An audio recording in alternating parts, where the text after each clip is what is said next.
दुनिया में करोड़ों लोग गाते हैं, लाखों लोग नाचते हैं, लेकिन कुछ ही लोग ऐसे होते हैं जो सिर्फ कलाकार नहीं रहते, बल्कि एक इतिहास बन जाते हैं। एक ऐसा इंसान जिसके कदमों की आवाज सुनकर पूरी दुनिया रुक जाती थी। एक ऐसा कलाकार जिसके एक डांस मूव को देखने के लिए लाखों लोग पागल हो जाते थे। एक ऐसी आवाज जो दुनिया के हर कोने तक पहुंच गई। लेकिन क्या आप जानते हैं, जिस इंसान ने पूरी दुनिया के चेहरों पर मुस्कान ला दी, क्या उसकी अपनी जिंदगी में भी उतनी ही खुशी थी? जिस आदमी के पास दुनिया की सबसे बड़ी शोहरत थी, क्या उसके पास सुकून भी था? एक छोटा सा बच्चा जो अमेरिका के एक साधारण से परिवार से निकला था। एक ऐसा बच्चा जिसका बचपन खेल कूद में नहीं, बल्कि स्टेज की रोशनी में बीता। जिस उम्र में बच्चे खिलौनों से खेलते हैं, उस उम्र में वह लाखों लोगों के सामने परफॉर्म कर रहा था। दुनिया उसके टैलेंट को देख रही थी, लेकिन शायद कोई नहीं देख रहा था कि उस छोटे से बच्चे के दिल में क्या चल रहा था। यह कहानी है उस इंसान की जिसे दुनिया ने नाम दिया किंग ऑफ पॉप। यह कहानी है माइकल जैक्सन की। लेकिन किंग बनने का सफर इतना आसान नहीं था। 29 अगस्त 1958 को अमेरिका के इंडियाना राज्य के गैरी शहर में एक बच्चे का जन्म हुआ। उसका नाम था माइकल जोसेफ जैक्सन। माइकल एक बड़े परिवार का हिस्सा थे। उनके पिता जोसेफ जैक्सन और मां कैथरीन जैक्सन ने अपने बच्चों को संगीत की दुनिया में आगे बढ़ने के लिए प्रेरित किया। घर में संगीत का माहौल था, लेकिन माइकल के लिए संगीत सिर्फ एक शौक नहीं था। धीरे धीरे यही उसकी पूरी पहचान बनने वाला था। जब बाकी बच्चे स्कूल के बाद खेलते थे, माइकल और उसके भाई घंटों रिहर्सल करते थे। जब बाकी बच्चे अपना बचपन जी रहे थे, माइकल स्टेज पर खुद को बेहतर बनाना सीख रहा था। बहुत छोटी उम्र में ही लोगों को समझ आने लगा था कि इस बच्चे के अंदर कुछ अलग है। उसकी आवाज में एक अलग जादू था, उसके डांस में एक अलग ऊर्जा थी, और यही टैलेंट उसे दुनिया के सामने लेकर आया। 1960 के दशक में माइकल अपने भाइयों के साथ एक म्यूजिक ग्रुप का हिस्सा बने। इस ग्रुप का नाम था जैक्सन 5। शुरुआत में यह सिर्फ एक परिवार का ग्रुप था, लेकिन धीरे धीरे इनकी परफॉर्मेंस लोगों को पसंद आने लगी, और सबसे ज्यादा ध्यान खींचा एक छोटे से लड़के ने, माइकल जैक्सन ने। जब वह स्टेज पर आता था, तो लोग सिर्फ गाना नहीं सुनते थे, वे एक ऐसे कलाकार को देखते थे जिसके अंदर कुछ अलग करने की क्षमता थी। उसके चेहरे के भाव, उसकी आवाज और उसका डांस लोगों को हैरान कर देता था। बहुत कम उम्र में ही माइकल एक स्टार बन चुका था, लेकिन इस सफलता के पीछे बहुत मेहनत और बहुत दबाव भी था। हर सुर सही होना चाहिए था, हर कदम परफेक्ट होना चाहिए था, हर परफॉर्मेंस पहले से बेहतर होनी चाहिए थी। यह अनुशासन आगे चलकर उसकी सबसे बड़ी ताकत बना। लेकिन एक छोटे बच्चे के लिए इतना दबाव आसान नहीं था। धीरे धीरे माइकल जैक्सन एक जाना पहचाना नाम बन चुके थे। लेकिन माइकल सिर्फ एक गायक नहीं बनना चाहते थे। उनका सपना था कि वह संगीत को एक नया रूप दें। वह चाहते थे कि लोग सिर्फ उनका गाना न सुने, बल्कि उनके संगीत को महसूस करें। उनकी सोच बाकी कलाकारों से अलग थी। वह जानते थे कि एक महान कलाकार सिर्फ आवाज से नहीं बनता, बल्कि उसकी सोच, मेहनत और कल्पना उसे महान बनाती है। और फिर आया वो समय जिसने पूरी संगीत दुनिया का इतिहास बदल दिया। साल 1982 में रिलीज हुआ माइकल जैक्सन का एल्बम थ्रिलर। ये सिर्फ एक एल्बम नहीं था, ये एक ऐसा तूफान था जिसने पूरी दुनिया को हिला दिया। इस एल्बम ने माइकल जैक्सन को दुनिया के सबसे बड़े कलाकारों में शामिल कर दिया। उनका संगीत, उनका डांस और उनके म्यूजिक वीडियो पहले से बिल्कुल अलग थे। उन्होंने साबित कर दिया कि एक कलाकार सिर्फ गाना नहीं गाता, वह एक पूरी दुनिया बना सकता है। उनका अंदाज अलग था, उनकी सोच अलग थी, और उनकी मेहनत ने उन्हें उस मुकाम तक पहुंचा दिया जहां पहुंचना हर किसी के बस की बात नहीं थी। माइकल जैक्सन अब सिर्फ एक नाम नहीं थे, वह एक पहचान बन चुके थे। साल 1983, एक ऐसा साल जिसने माइकल जैक्सन को सिर्फ एक स्टार नहीं, बल्कि एक इतिहास बना दिया। एक लाइव परफॉर्मेंस के दौरान माइकल ने एक ऐसा डांस मूव किया जिसे देखकर पूरी दुनिया हैरान रह गई। वो था मून वॉक। ऐसा लग रहा था जैसे वह पीछे की तरफ चल रहे हैं, लेकिन उनके कदमों में एक ऐसा जादू था कि देखने वाले अपनी नजरें नहीं हटा पा रहे थे।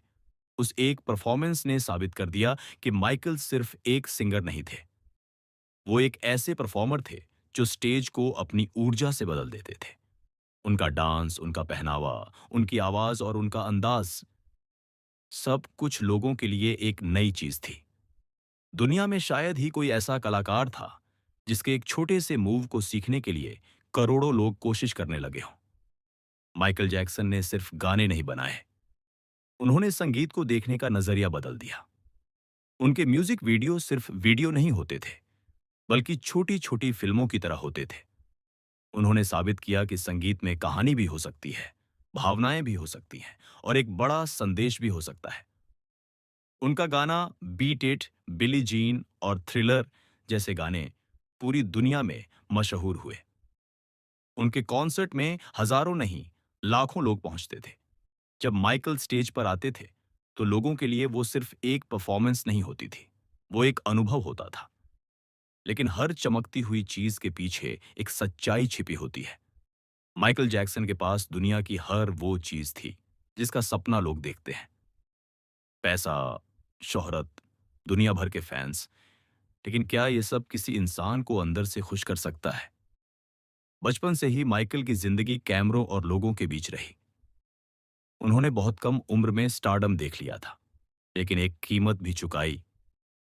वो कीमत थी सामान्य जिंदगी, जहां बाकी लोग अपने बचपन की यादें बनाते हैं। माइकल अपना बचपन मंच पर छोड़ आए थे। उनकी जिंदगी में हर कदम पर लोग उन्हें देख रहे थे। उनके कपड़े, उनका चेहरा, उनका व्यवहार, हर चीज चर्चा का विषय बन जाती थी। माइकल जैक्सन अपने काम को लेकर बहुत गंभीर थे। वो चाहते थे कि उनका हर गाना, हर डांस और हर परफॉर्मेंस यादगार बने। वो घंटों मेहनत करते थे। एक छोटा सा डांस स्टेप भी सही करने के लिए बार बार अभ्यास करते थे। यही जुनून उन्हें महान बनाता था। लेकिन यही जुनून कई बार उनके लिए दबाव भी बन जाता था, क्योंकि जब पूरी दुनिया आपसे हर बार पहले से बेहतर की उम्मीद करने लगे, तो उस उम्मीद का बोझ बहुत बड़ा हो जाता है। जैसे जैसे माइकल की प्रसिद्धि बढ़ती गई, वैसे वैसे मीडिया की नजरें भी उन पर ज्यादा टिकने लगीं। उनकी निजी जिंदगी लोगों की चर्चा का विषय बनने लगी। उनके बारे में कई तरह की बातें सामने आने लगीं। कुछ लोगों ने उनकी आलोचना की, तो कुछ लोगों ने हमेशा उनका समर्थन किया। माइकल की जिंदगी धीरे धीरे संगीत से ज्यादा खबरों में आने लगी। एक ऐसा कलाकार जिसने पूरी दुनिया को मनोरंजन दिया था, अब उसे खुद अपनी छवि और निजी जिंदगी को लेकर कई मुश्किलों का सामना करना पड़ रहा था। माइकल जैक्सन की कहानी सिर्फ एक सुपरस्टार की कहानी नहीं है, ये एक ऐसे इंसान की कहानी भी है जो हमेशा लोगों को खुशी देना चाहता था। वह बच्चों जैसी मासूमियत, कल्पना और रचनात्मकता को महत्व देते थे। उनका मानना था कि दुनिया को और ज्यादा प्यार और इंसानियत की जरूरत है।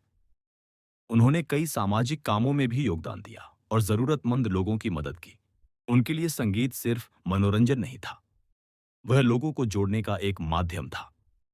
समय के साथ माइकल जैक्सन का करियर कई उतार चढ़ाव से गुजरा और आज भी दुनिया के सबसे बड़े कलाकारों में गिना जाता है।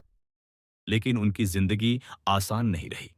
आलोचनाएं, मीडिया का दबाव और निजी परेशानियां उनके सफर का हिस्सा बन गईं। फिर भी उनके अंदर का कलाकार कभी खत्म नहीं हुआ।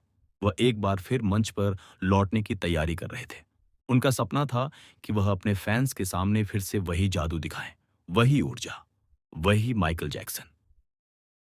एक राजा का आखिरी सफर और वो विरासत जो कभी खत्म नहीं होगी, वापसी का सपना। साल 2009। दुनिया एक बार फिर माइकल जैक्सन को स्टेज पर देखने के लिए तैयार थी। कई सालों के बाद माइकल ने घोषणा की कि वह एक बड़े कॉन्सर्ट टूर के साथ वापसी करने वाले हैं। इस टूर का नाम था दिस इज इट। उनके फैंस के लिए यह सिर्फ एक कॉन्सर्ट नहीं था, यह उस कलाकार की वापसी थी जिसने दशकों तक दुनिया पर राज किया था। लोग इंतजार कर रहे थे कि माइकल फिर से वही जादू दिखाएंगे, वही डांस, वही आवाज, वही स्टेज की ऊर्जा। माइकल भी अपने फैंस को कुछ खास देना चाहते थे। वह अपने हर शो को यादगार बनाना चाहते थे। लेकिन किस्मत को कुछ और मंजूर था। एक खबर जिसने पूरी दुनिया को हिला दिया। 25 जून 2009, एक ऐसी तारीख जिसे संगीत की दुनिया कभी नहीं भूल सकती। इस दिन माइकल जैक्सन के निधन की खबर सामने आई। जिस इंसान की आवाज ने पूरी दुनिया को खुशी दी थी, उसके जाने की खबर सुनकर करोड़ों लोग दुखी हो गए। टीवी चैनल, अखबार और इंटरनेट, हर जगह सिर्फ माइकल जैक्सन की चर्चा थी। दुनिया के अलग-अलग हिस्सों में उनके फैंस ने उन्हें याद किया, क्योंकि माइकल सिर्फ एक गायक नहीं थे, वह करोड़ों लोगों की यादों का। क्या आपको भी कभी ऐसा महसूस हुआ है कि बचपन में 10 रुपए की जो चीज़ मिलती थी, आज वही 20 रुपए में भी वैसी नहीं मिलती? सिर्फ कीमत ही नहीं बदली, कुछ और भी बदला है। कुछ ऐसा जिसे हम हर दिन देखते हैं, लेकिन महसूस नहीं करते। मैं अभी दिल्ली के एक साधारण कमरे में बैठा हूँ। मेरे सामने रखी हैं रोज़मर्रा की कुछ सामान्य चीज़ें। Chips, biscuit, chocolate, cold drink, ice cream, noodles, साबुन, टूथपेस्ट। ये वही चीज़ें हैं जिन्हें करोड़ों भारतीय हर दिन खरीदते हैं। लेकिन अगर मैं आपसे पूछूं, क्या ये चीज़ें आज भी वैसी ही हैं जैसी कुछ साल पहले थीं? ज़्यादातर लोग कहेंगे नहीं। किसी को लगता है कि कीमतें अचानक बढ़ गईं, किसी को लगता है कि पैकेट छोटे हो गए, और किसी को लगता है कि पहले जैसी वैल्यू अब नहीं मिलती। लेकिन क्या यह सिर्फ हमारी यादों का भ्रम है, या सचमुच हमारे आसपास एक ऐसा बदलाव हो रहा है जिसे हम रोज़ देखकर भी नज़रअंदाज कर देते हैं? आज हम किसी एक कंपनी की नहीं, बल्कि उस बदलाव की कहानी समझेंगे जो धीरे धीरे हमारी जेब, हमारी खरीदारी और हमारी रोज़मर्रा की ज़िंदगी को बदल रहा है। ये कहानी सिर्फ 10 रुपए की नहीं है, ये कहानी है उस भारत की जहां हर रुपया पहले से कहीं ज़्यादा मायने रखने लगा है। कुछ साल पहले गर्मियों की दोपहर में 10 रुपये जेब में होना ही काफ़ी होता था। एक छोटी सी दुकान, फ्रीजर का दरवाज़ा और अंदर रखी रंग बिरंगी आइसक्रीम। उस समय ज़्यादातर लोगों का ध्यान सिर्फ स्वाद पर होता था, कीमत पर नहीं। लेकिन समय के साथ एक दिलचस्प बदलाव आया। कई आइसक्रीम की कीमतें बढ़ीं और कई मामलों में उत्पाद का आकार, मात्रा या वैरायटी भी बदलती गई। यहीं से शुरू होती है एक ऐसी कहानी जिसे अर्थशास्त्र में एक नाम दिया गया है, श्रिंकफ्लेशन। यानी कभी कीमत बढ़ जाती है और कभी पैकेट या मात्रा छोटी हो जाती है, ताकि पहली नज़र में बदलाव कम महसूस हो। अब सवाल ये है, क्या हर ब्रांड ऐसा करता है? नहीं, हर कंपनी की रणनीति अलग होती है। कुछ कंपनियां कीमत बढ़ाती हैं, कुछ पैक का आकार बदलती हैं और कुछ नए साइज बाजार में लाती हैं। इसीलिए किसी एक ब्रांड के बारे में निष्कर्ष निकालने से पहले तथ्यों को देखना ज़रूरी है। लेकिन एक बात तय है, जब दूध, चीनी, कोको, ईंधन, बिजली और परिवहन की लागत बढ़ती है, तो उसका असर आखिरकार बाजार में बिकने वाले उत्पादों पर भी दिखाई देता है। यानी कई बार हम सिर्फ आइसक्रीम नहीं खरीद रहे होते, हम उस पूरी आर्थिक कहानी की कीमत चुका रहे होते हैं जो खेत से शुरू होकर फैक्ट्री, गोदाम और दुकान तक पहुंचती है। हो सकता है आज भी वही नाम लिखा हो, लेकिन उसके पीछे की लागत और बाजार की परिस्थितियां पहले जैसी नहीं रहीं। अब ज़रा इस कोल्ड ड्रिंक की बोतल को ध्यान से देखिए। ये सिर्फ एक पेय नहीं है, ये बाजार की बदलती रणनीति का भी हिस्सा है। कुछ साल पहले दुकानों पर कम साइज और कम विकल्प हुआ करते थे। आज एक ही ब्रांड की कई अलग अलग बोतलें और कैन दिखाई देती हैं, हर एक अलग कीमत पर। पहली नज़र में ऐसा लगता है कि विकल्प बढ़ गए हैं, लेकिन असली सवाल है, क्या हमें पहले जितनी वैल्यू मिल रही है? कई लोग कहते हैं पहले स्वाद अलग लगता था, लेकिन स्वाद का अनुभव व्यक्ति दर व्यक्ति बदल सकता है। इसे तथ्य की तरह नहीं कहा जा सकता। हाँ, एक बात ज़रूर तथ्य है, समय के साथ चीनी की कीमत, पैकेजिंग, प्लास्टिक, एल्यूमिनियम, ईंधन, बिजली और परिवहन की लागत बदलती रहती है। इन बदलावों का असर उत्पाद की कीमत और उपलब्ध पैकेजिंग पर पड़ सकता है।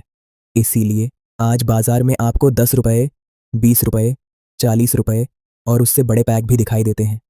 ये सिर्फ कीमत का खेल नहीं, बल्कि उपभोक्ता की पसंद, खरीदने की क्षमता और कंपनियों की व्यापारिक रणनीति का भी हिस्सा है। लेकिन एक सवाल अब भी बाकी है, अगर हर चीज़ की कीमत धीरे धीरे बढ़ रही है, तो हमारी जेब क्या उसी रफ्तार से मजबूत हो रही है, या हम सिर्फ ज़्यादा पैसे देकर उसी ज़िंदगी को खरीदने की कोशिश कर रहे हैं? यही सवाल इस पूरी डॉक्यूमेंट्री का सबसे महत्वपूर्ण हिस्सा है। चॉकलेट शायद यह उन चीज़ों में से एक है जिससे लगभग हर इंसान की कोई ना कोई बचपन की याद जुड़ी होती है।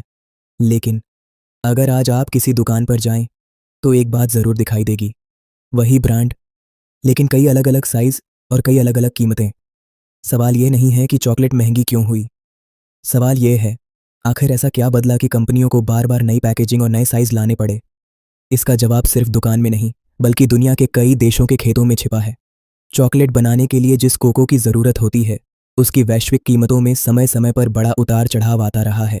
जब कच्चा माल, परिवहन, बिजली और पैकेजिंग की लागत बढ़ती है तो उसका असर अंत में ग्राहक तक पहुंचता है। लेकिन हर बार कीमत बढ़ाना आसान नहीं होता, क्योंकि कंपनियां जानती हैं कि ग्राहक सबसे पहले कीमत देखता है। यहीं से शुरू होता है एक अलग तरह का खेल। कभी नया पैक, कभी नया साइज, कभी नया ऑफर और कभी नई पैकेजिंग। ग्राहक को लगता है वह वही पुरानी चॉकलेट खरीद रहा है, लेकिन क्या वह सचमुच वही चीज़ खरीद रहा है? यही सवाल हमें हर पैकेट को थोड़ा ध्यान से देखने के लिए मजबूर करता है, क्योंकि कभी कभी कहानी स्वाद में नहीं बल्कि पैकेट पर लिखे छोटे छोटे शब्दों में छिपी होती है। बिस्किट शायद भारत का सबसे सामान्य नाश्ता। सुबह की चाय, ऑफिस का ब्रेक, स्कूल का टिफिन या सफ़र, हर जगह बिस्किट मौजूद है। लेकिन अगर आप किसी दुकान पर खड़े होकर सिर्फ 5 मिनट तक बिस्किट के रैक को देखें तो आपको एक दिलचस्प बात दिखाई देगी। एक ही ब्रांड लेकिन कई अलग अलग पैक, 5 रुपये, 10 रुपये, 20 रुपये और उससे भी बड़े। पहली नज़र में ऐसा लगता है कि ग्राहक को ज़्यादा विकल्प मिल रहे हैं, लेकिन असल में कंपनियां सिर्फ बिस्किट नहीं बेच रहीं, वे हर ग्राहक के बजट को समझकर अलग अलग पैक भी बना रही हैं। यही वजह है कि कभी कभी कीमत वही रहती है लेकिन पैकेट का वजन बदल जाता है, और कभी वजन वही रहता है लेकिन कीमत बढ़ जाती है। यही कारण है कि सिर्फ एमआरपी देखना काफ़ी नहीं है, पैक पर लिखा नेट वेट भी उतना ही महत्वपूर्ण होता है। क्योंकि अगर 2 पैकेट एक ही कीमत पर बिक रहे हों लेकिन एक का वजन कम हो तो असली तुलना कीमत की नहीं बल्कि प्रति ग्राम मिलने वाली वैल्यू की होती है। यहीं ज़्यादातर लोग गलती कर देते हैं। हम पैकेट का रंग देखते हैं, ब्रांड देखते हैं, कीमत देखते हैं, लेकिन शायद ही कभी उस पर लिखे छोटे छोटे आंकड़े पढ़ते हैं। और शायद यही वजह है कि बाजार हमारी नज़रों से कहीं ज़्यादा हमारी आदतों को समझता है। चिप्स, ये शायद भारत का सबसे ज़्यादा खरीदा जाने वाला स्नैक है, लेकिन क्या आपने कभी चिप्स का पैकेट खरीदने से पहले उसे हाथ में उठाकर महसूस किया है? पहली नज़र में पैकेट बड़ा दिखाई देता है, लेकिन जब उसे खोलते हैं तो कई लोगों को लगता है कि अंदर चिप्स कम है। क्या यह सिर्फ भ्रम है या इसके पीछे कोई वजह भी है? असल में चिप्स के पैकेट में सिर्फ चिप्स ही नहीं होते, उसमें गैस भी भरी जाती है। इस गैस का उद्देश्य पैकेट को फुलाना नहीं बल्कि चिप्स को टूटने से बचाना होता है। यानी जो खाली जगह दिखाई देती है वह पूरी तरह बेकार नहीं होती। लेकिन यह भी सच है कि किसी पैकेट में वास्तव में कितना उत्पाद है ये पैकेट के आकार से नहीं उस पर लिखे नेट वेट से पता चलता है। यही कारण है कि 2 अलग अलग दिखने वाले पैकेट एक जैसा वजन भी रख सकते हैं, और कभी लगभग एक जैसे दिखने वाले पैकेटों का वजन अलग भी हो सकता है। यहीं से शुरू होती है एक समझदार ग्राहक की सोच। वह सिर्फ पैकेट का आकार नहीं देखता बल्कि उसके पीछे लिखी जानकारी भी पढ़ता है, क्योंकि बाजार में सबसे बड़ा पैकेट ज़रूरी नहीं कि सबसे ज़्यादा वैल्यू भी देता हो। और शायद यही वजह है कि आज खरीदारी सिर्फ पैसे खर्च करने का नाम नहीं बल्कि जानकारी के साथ सही फैसला लेने का नाम भी है। साबुन, ये शायद हमारे घर की सबसे साधारण चीज़ों में से एक है। हम रोज़ इसका इस्तेमाल करते हैं, लेकिन शायद ही कभी इसके बारे में सोचते हैं। एक समय था जब लोग दुकान पर जाकर सिर्फ एक सवाल पूछते थे, कौन सा साबुन है? आज सवाल बदल चुका है, कितने रुपए का है? यानी अब सिर्फ ब्रांड नहीं, कीमत भी उतनी ही महत्वपूर्ण हो गई है। इसीलिए बाजार में आपको एक ही ब्रांड के छोटे, बड़े, फैमिली पैक और मल्टी पैक दिखाई देते हैं। लेकिन क्या आपने कभी साबुन खरीदते समय उसका वजन देखा है? ज़्यादातर लोग नहीं देखते, हम सिर्फ एमआरपी देखते हैं और पैकेट उठा लेते हैं। यही वह जगह है जहां एक जागरूक ग्राहक बाकी लोगों से अलग हो जाता है। वह पैकेट पर लिखे नेट वेट को भी पढ़ता है, क्योंकि सिर्फ कीमत जानना काफ़ी नहीं है, यह जानना भी ज़रूरी है कि उस कीमत के बदले आपको वास्तव में कितना उत्पाद मिल रहा है। और यही बात सिर्फ साबुन पर नहीं बल्कि लगभग हर रोज़मर्रा की चीज़ पर लागू होती है। शायद महंगाई की सबसे बड़ी पहचान सिर्फ बढ़ती हुई कीमतें नहीं हैं, बल्कि यह भी है कि अब हर खरीदारी से पहले हमें पहले से ज़्यादा सोचकर फैसला लेना पड़ता है। दिन की शुरुआत अक्सर एक ही चीज़ से होती है, टूथपेस्ट। इतनी सामान्य चीज़ कि शायद ही कोई इसके बारे में कभी सोचता हो। लेकिन अगर आप किसी सुपरमार्केट के शेल्फ के सामने 5 मिनट खड़े हो जाएं, तो आपको एक दिलचस्प पैटर्न दिखाई देगा। एक ही ब्रांड, लेकिन अलग अलग साइज, अलग अलग ऑफर और अलग अलग कीमतें। कहीं लिखा है 20% एक्स्ट्रा, कहीं वैल्यू पैक और कहीं स्पेशल ऑफर। सवाल यह नहीं है कि कौन सा ऑफर सबसे बड़ा है, सवाल यह है कि क्या हम उसे समझ भी रहे हैं। ज़्यादातर लोग सिर्फ सामने लिखा हुआ ऑफर पढ़ते हैं, लेकिन एक जागरूक ग्राहक पीछे लिखी जानकारी भी पढ़ता है। कितने ग्राम, कितनी कीमत और प्रति 100 ग्राम की वास्तविक लागत क्या है। यहीं एक छोटी सी आदत हजारों रुपए बचा सकती है, क्योंकि बाजार में हर चमकदार ऑफर जरूरी नहीं कि सबसे सस्ता भी हो, और हर महंगी दिखने वाली चीज जरूरी नहीं कि सबसे महंगी पड़े। असल फर्क जानकारी का होता है। महंगाई सिर्फ हमारी जेब पर असर नहीं डालती, वह हमारे खरीदने के तरीके को भी बदल देती है। और शायद यही कारण है दिल्ली एक ऐसा शहर जो कभी सोता नहीं। हर सुबह यहाँ लाखों लोग अपने सपनों के पीछे भागते हैं, लेकिन इस शहर की चमक के पीछे कुछ चेहरे ऐसे भी हैं जो हर दिन अपना सब कुछ देकर किसी और का भविष्य बनाते हैं। ऊंची ऊंची इमारतें, चमकती हुई सड़कें, नए मॉल, नई कॉलोनियां, इन सब को देखकर हम अक्सर कहते हैं दिल्ली बहुत तेजी से बदल रही है। लेकिन क्या हमने कभी रुककर यह सोचा कि इन इमारतों को खड़ा करने वाले लोग खुद कैसे जीते हैं? आज मैं आपको किसी मशहूर इंसान से नहीं मिलवाने वाला, न ही यह किसी करोड़पति की कहानी है। यह कहानी है दिल्ली में रहने वाले एक ऐसे प्रवासी मजदूर की जिसका नाम शायद आपने कभी नहीं सुना होगा, लेकिन उसके जैसे लाखों लोग हर दिन इस शहर को अपने हाथों से बनाते हैं। उसकी महीने की कमाई सिर्फ 21,000 रुपये है, और उनमें से 15,000 रुपये हर महीने बिना एक दिन की देरी किए सीधे उसके गांव भेज दिए जाते हैं, क्योंकि उसके लिए सबसे पहले उसका परिवार है। उसकी अपनी ज़रूरतें, उसके अपने सपने हमेशा बाद में आते हैं। जब मैंने उसके कमरे में कदम रखा तो वहाँ कोई महंगा सामान नहीं था। एक छोटा सा बिस्तर, कुछ बर्तन, एक पंखा, कुछ कपड़े और 4 दीवारें। यही उसका घर है। यहीं वह दिन भर की थकान लेकर लौटता है, यहीं खाना बनाता है, और यहीं अगले दिन फिर से वही संघर्ष शुरू करने की तैयारी करता है। हम में से बहुत से लोग एक दिन की थकान के बाद शिकायत करने लगते हैं, लेकिन कुछ लोगों की जिंदगी में शिकायत करने का भी समय नहीं होता, क्योंकि अगर वे एक दिन रुक गए तो शायद घर में किसी का चूल्हा ठंडा पड़ जाएगा। यही है दिल्ली के उस अनदेखे जीवन का सच, जिसे हम रोज देखते हैं लेकिन कभी महसूस नहीं करते। हर सुबह अलार्म बजने से पहले ही उसकी आंख खुल जाती है, न इसलिए कि उसने पूरी नींद ले ली है, बल्कि इसलिए क्योंकि उसे पता है अगर आज काम पर नहीं पहुंचा तो आज की दिहाड़ी चली जाएगी। इस शहर में एक मजदूर के लिए एक दिन की छुट्टी आराम नहीं होती, नुकसान होती है। सुबह की चाय कोई आदत नहीं, बल्कि दिन शुरू करने की तैयारी है।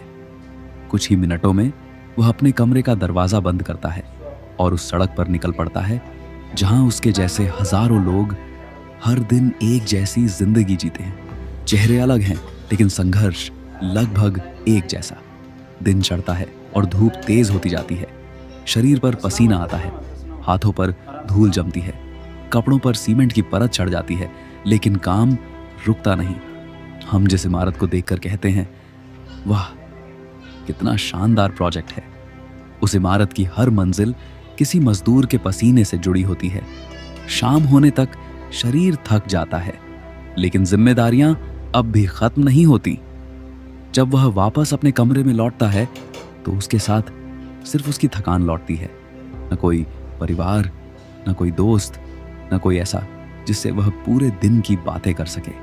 इस शहर में अकेलापन भीड़ के बीच भी महसूस होता है।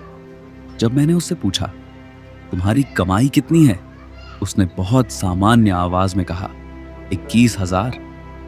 फिर मैंने पूछा उसमें से कितना बचता है? उसने कहा 15,000 गांव भेज देता हूं। उसने यह बात ऐसे कही जैसे यह कोई बड़ी बात ही ना हो, लेकिन अगर हम एक पल रुककर सोचें तो समझ आएगा कि एक इंसान अपनी कमाई का ज्यादातर हिस्सा खुद पर नहीं, अपने परिवार पर खर्च कर रहा है। शायद यही एक बेटे की सबसे बड़ी पहचान होती है। उसकी जेब में पैसे कम हैं, लेकिन घर वालों की उम्मीदें अब भी उसी के कंधों पर टिकी हैं। यही उम्मीद उसे हर सुबह फिर से उठने की ताकत देती है।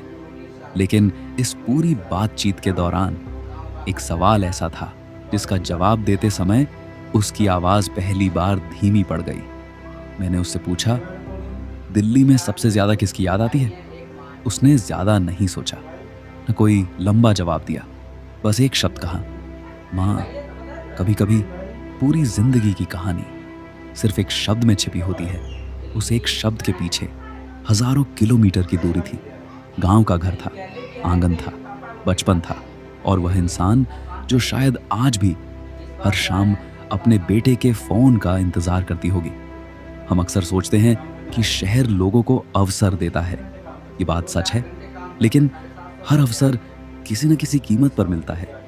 किसी ने अपना बचपन छोड़ा, किसी ने अपना गांव, किसी ने अपने दोस्त, और बहुतों ने अपनी माँ का साथ। शायद यही प्रवासी जीवन की सबसे बड़ी कीमत है। दिन भर सैकड़ों लोगों के बीच रहने वाला इंसान रात को अपने छोटे से कमरे में फिर अकेला रह जाता है। कमरे में न कोई बातचीत होती है, न कोई हंसी, बस चलता हुआ पंखा, बाहर से आती गाड़ियों की आवाज और अगले दिन की चिंता। हम में से बहुत लोग घर को सिर्फ एक जगह समझते हैं, लेकिन जो लोग घर से दूर रहते हैं उन्हें पता होता है कि घर दीवारों का नाम नहीं है। घर उन लोगों का नाम है जो आपका इंतजार करते हैं। उसने कभी यह नहीं कहा कि उसकी जिंदगी सबसे कठिन है। उसने कभी शिकायत नहीं की। उसने सिर्फ अपना काम बताया, अपनी कमाई बताई और अपनी माँ की याद का जिक्र किया। शायद यही वजह है कि उसकी खामोशी कई लंबे भाषणों से ज्यादा गहरी लगती है, क्योंकि कुछ दर्द बोले नहीं जाते, सिर्फ जिए जाते हैं। और शायद ये कहानी भी उन्हीं दर्दों में से एक है। हम अक्सर शहरों को उनकी ऊंची इमारतों से पहचानते हैं, लेकिन किसी भी इमारत की असली नींव सीमेंट और लोहे से पहले इंसानों की मेहनत पर टिकी होती है। हो सकता है कल सुबह आप किसी नई बिल्डिंग के सामने से गुजरें। हो सकता है आपको कहीं कोई मजदूर सीमेंट की बोरी उठाते हुए दिखाई दे, या सड़क किनारे काम खत्म होने के बाद चुपचाप बैठा हुआ कोई आदमी दिख जाए। शायद उसकी कहानी भी कुछ ऐसी ही हो। वह भी हर महीने अपनी कमाई का बड़ा हिस्सा घर भेजता हो। वह भी हर रात अपनी माँ से बात करने का इंतजार करता हो, और वह भी ये उम्मीद लेकर सोता हो कि शायद आने वाला कल आज से थोड़ा बेहतर होगा। दिल्ली सिर्फ उन लोगों का शहर नहीं है जो बड़ी बड़ी गाड़ियों में चलते हैं। दिल्ली उन लोगों का भी शहर है जो धूल, पसीने और मेहनत के बीच हर दिन इसे और मजबूत बनाते हैं।